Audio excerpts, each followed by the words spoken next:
Que serait devenu Sapiens si l'arbre ne l'avait pas nourri, abrité, chauffé? Des films qui mêlent science et aventure humaine, c'est tout l'intérêt du travail des explorateurs mis en lumière à travers ce grand festival. Lumexplore est un festival de films d'exploration scientifique et environnementale. Il réunit des explorateurs français qui s'aventurent toute l'année aux 4 coins du monde et se regroupent pendant 4 jours pour présenter leurs films et rencontrer le public à La Ciotat, dans ce lieu symbolique qu'est l'Eden Théâtre, le plus vieux cinéma du monde. Donc vous avez à la fois des films sur les arbres, vous avez des films sur tout ce qui touche à l'océan, à la faune ou à la flore océanographique. Vous avez des films sur l'espace.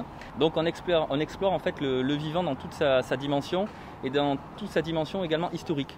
Une rencontre entre l'exploration et le cinéma à la portée de tous. Je trouve que c'est très bien fait et ça nous explique bien et surtout c'est fait de façon, je ne dis pas romancée mais presque, parce qu'on n'a pas l'impression d'être dans une explication scientifique qui pourrait être ennuyeuse pour des gens qui n'ont pas assez de connaissances. Mais là, vraiment, on ne s'est pas ennuyé du tout. Une quinzaine de films est présenté, des découvertes mais aussi et surtout des échanges avec les explorateurs. Alain Tixier est réalisateur de films à l'origine du festival. Il fait partie de la Société des explorateurs français. Il y a un côté très chaleureux, un côté très humain. Il y a beaucoup de festivals où les choses sont dispersées. C'est-à-dire qu'à la sortie des salles de cinéma, les gens se retrouvent dans des restaurants à droite à gauche, alors que là, en fin de compte, tout est sous la main. Ce qui permet effectivement, l'année dernière, en fin de compte, on avait fait venir Nicolas Hulot, Jean-Louis Etienne, il y avait qui encore? Il y avait Claudie Heinrey. Les gens ont pu discuter tout à fait naturellement dans la cour avec eux, ce qui ne se passe pas dans beaucoup d'autres festivals. Aller à la rencontre du public, y compris des plus jeunes.